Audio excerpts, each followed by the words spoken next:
이번에는 시장의 실패와 관련된 요소인 마지막에 해당되는 규모의 경제에 관해서 노가리를 풀어보도록 하겠습니다. 규모의 경제는 우리가 신문이나 방송에서 자주 듣는 이야기이고 또 이해하기가 가장 쉽습니다. 그럼 규모의 경제가 뭐냐? 규모의 경제는 문자 그대로 규모가 클수록 경제적이다, 그런 의미를 지니는 것입니다. 우리가 경제적이다 그러면은 비용이 싸다, 그런 식의 의미를 지니는 식으로 사용하는 경우가 많기 때문에 규모의 경제 하면은 금방 이해가 되시리라고 생각이 됩니다. 그럼 규모의 경제가 뭐냐면은 규모를 확대할 경우에 비용 측면에서 나타나는 이득, 이렇게 되어 있습니다. 한마디로 말해서 규모가 클 경우에 비용 측면에서 유리한 점, 이런 것을 갖다가 규모의 경제라고 이야기를 하고 있습니다. 좀 더 자세히 설명하면은 규모가 작은 주체보다는 규모가 큰 주체가 물품을 상대적으로 더 싸게 구입할 수 있거나 더 싸게 만들어 제공할 수 있는데, 그런 것을 갖다가 규모의 경제라고 이야기를 하고 있습니다.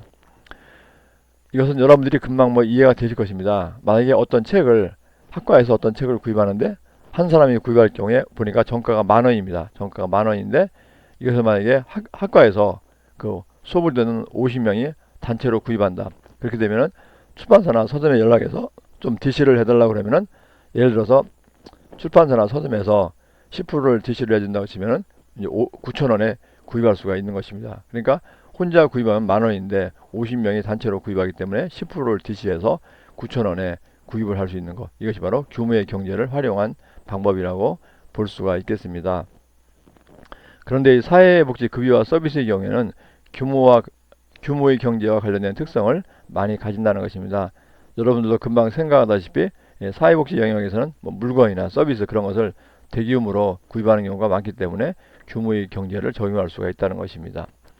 예를 들어서 이제 그 겨울철에 빈곤한 노인분들한테 옷을 갖다가 드리려고 합니다. 그러면은 만약에 이 옷이 한 벌에 3만 원이다. 그런데 이것을 국가가 나서서, 예를 들어서 국가가 나서서 전체 우리나라에 있는 전체 빈곤 노인의 수를 세어봤더니 50만 명이다. 그러면은 이 3만 원짜리 옷을 개인이 구하는 것보다는 국가가 나서서 이 50만 권을 이제, 아니 50만 개의 옷을 그 제조업자와 계약을 하게 되면은 3만 원이 아니라 심지어 2만 원 이하로 다운을 받아가지고 구입을 할 수가 있을 것입니다. 이것이 바로 규모의 경제를 활용한 것이라고 볼 수가 있겠습니다. 그런데 이 사회복지의 경우에는 좀 전에도 말씀드린 것처럼 이 대규모로 물건이나 서비스를 구입할 수가 있기 때문에, 이럴 경우에 그 개인이나 또는 그 민간 기관 이런 데서 나서기보다는 정부, 즉 국가가 나서는 것이 훨씬 더 규모의 경제를 살릴 수가 있다는 것입니다. 이 우리나라에서 가장 큰 주체는 이 정부라고 볼 수가 있겠습니다. 그렇기 때문에 가장 큰 주체인 정부가 나서서 어떤 물품이나 서비스를 구입을 하게 되면 규모의 경제를 제대로 더 효율적으로 더 좋게 활용할 수가 있다는 것입니다. 그러니까 이 사회복지 영역에서는 이런 그 시장에 맡겨두기보다는 정부, 즉 국가가 나서 가지고 이런 물건이나 서비스를 대규모로 구입을 하게 되면은 훨씬 더 효율적이다. 그렇기 때문에 규모의 경제 측면에서도 정부 또는 국가가 개입하는 것이 좋다, 이런 식으로 이제 이야기를 할 수가 있겠습니다.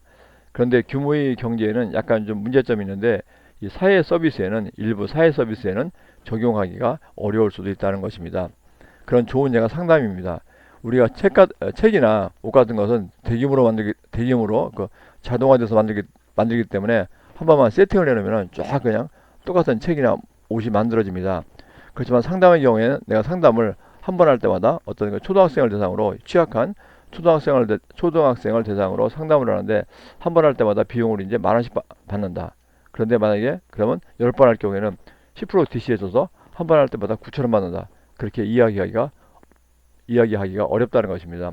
왜 그러냐면 상담의 경우에는 10번 하든 100번 하든 간에 거기서 이제 그 상담사가 또는 사회복지사가 나서가지고 매번 그 실시를 해야 되고, 또 그 내용이 매번 다양하기 때문에 그 책이나 옷 같은 것을 공장에서 대규모로 쫙 그 찍어내는 거 또는 만들어내는 거, 그런 것과는 상황이 틀리기 때문에 이제 사회복지 영역에서 일부 서비스 분야에서는 이런 그 규모의 경제를 활용하기가 어려울 수도 있다는 것입니다. 그래서 그렇게 알아두시면 되겠습니다.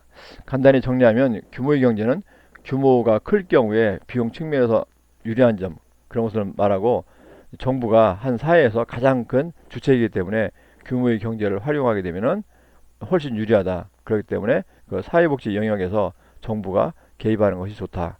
그러나 단지 일부 사회 서비스 영역에서는 이 규모의 경제를 적용하기가 어려울 수도 있다. 이렇게 이제 정리할 수가 있겠습니다. 그 시장의 실패와 관련된 요소가 좀 어려울 수도 있는데 그동안 들어주시느라고 고생 많으셨습니다. 그러면 여기서 잠깐 쉬고 또 다음으로 나가도록 하겠습니다.